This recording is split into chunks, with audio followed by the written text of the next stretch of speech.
that related to the story? Should we be rolling? It is. Okay, but then let's just hang on a second.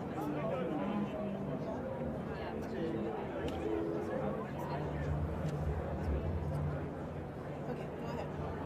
My grandfather Moses was a avid Zionist and studied the Torah at Hebrew library, and my father adored him. He was the greatest thing.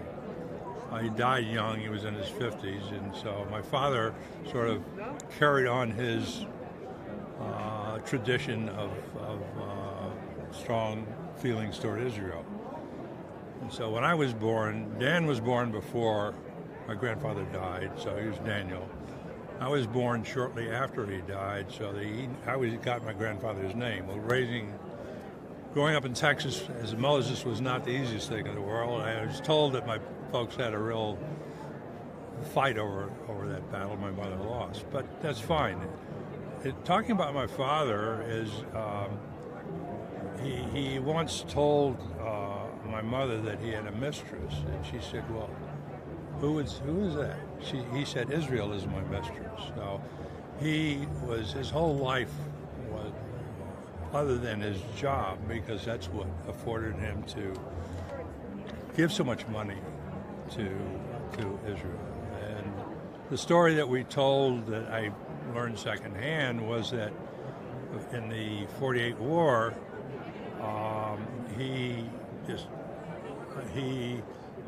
it happens quickly. He went out and borrowed $1 million and mortgaged the house to send to Israel. And then back in 48, that's a lot of money.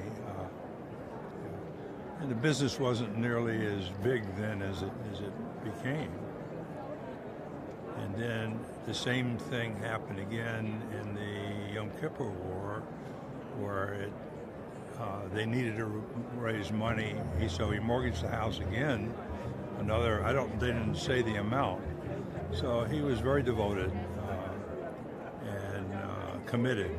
Tell me, first of all, that kind of, people need to understand the context of doing that in 1948, because people had lived through the Depression. Right. Lived through the war, and it's putting your family kind of in a risky position to do that. Can you kind of give us some context there? Well, I mean, he was a very smart, tough businessman, and he said somehow we'll get it back. So I think he was, you take risks and he did, and I didn't know anything about it until I just heard it recently, actually. So apparently, the business went on to become very successful, and so. I mean, tell us your name and where you're from. My name is Moses Feldman. I'm from, three of us were born in Dallas, Texas. We were raised. And my dad actually was born in Russia, and he came over in 1907 on the Phoenicia. I have the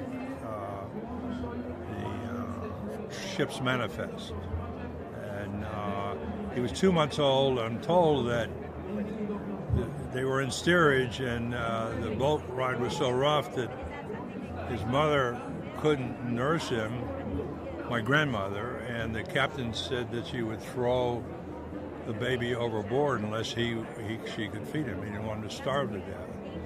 And so they plied her with beer, and she was able to nurse him, and he came over, and they moved. They had a cousin in Fort Worth, Texas, and they moved. That's where they started out. And what was the family business? Well, they started. My grandfather started as in the hide business. Ended up in a cart with scrap metal, and it turned into be a scrap metal, which eventually ended up being steel manufacturing. That's the story. Fantastic. Thank you. Thank you. Thank you for sharing it. Thank you. We're going to unhook you.